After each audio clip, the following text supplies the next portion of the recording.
Well, actually, when they turned for home, I thought we still had two chances. You know, Devil May Care had loomed up and actually gotten you know, right up on almost on even terms with Super Saver, and you know, at that point, you know, I was excited about both of them. But when Calvin was able to cut the corner and kind of open up a little bit of a lead, and he got the lead change.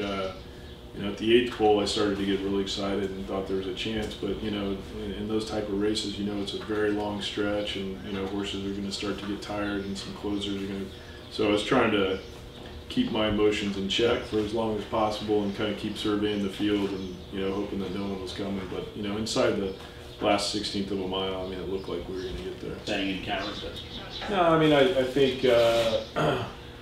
I mean, I was obviously very excited. It was, to me, it was a different feel than when Rags to Riches won the Belmont, and I don't know if part of that was because in the Belmont when she won, there were like so many emotions going through your mind when, you know, you kind of agonize over whether it's the right thing to run her in there or not, and then she falls on her head leaving the gate, and you're like, oh man, this is starting out horribly. Yeah. And then she looms up at the top of the stretch, and you're thinking you're going to win, and then Curlin comes back, and you think you're going to lose, and then she comes. I mean, it's like so many different thoughts going through your mind. And in this race, it was a very different race for me to watch, because I'm trying to follow 4 horses at one time and see, you know, how it's unfolding for each one. And you know, I got a really good feel at the 5/16 pole, the quarter pole, and Super Saver and Devil May Care were still moving forward, and that was exciting. But it didn't maybe just have the drama that the Belmont had, you know, where you felt like you were so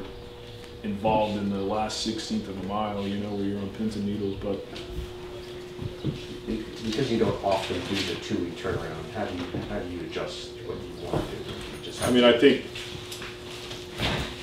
we occasionally run horses off 2 weeks rest, you know, throughout the year, but we don't, as a rule, do it. It's a unique situation because, you know, you have the Derby winner, and if you're doing well, and you know, there's some sort of obligation there to give it a try, you know.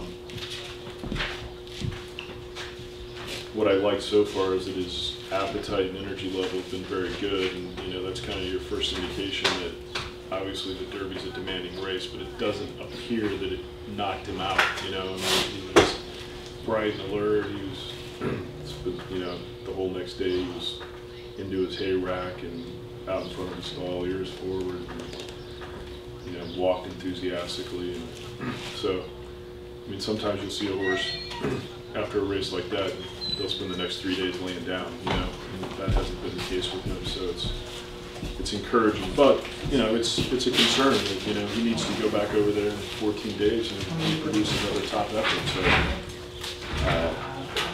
we're hoping he can do that, but there's not a whole lot you can do other than, I think, just try to refuel the tank the best you can and hope that it's enough time.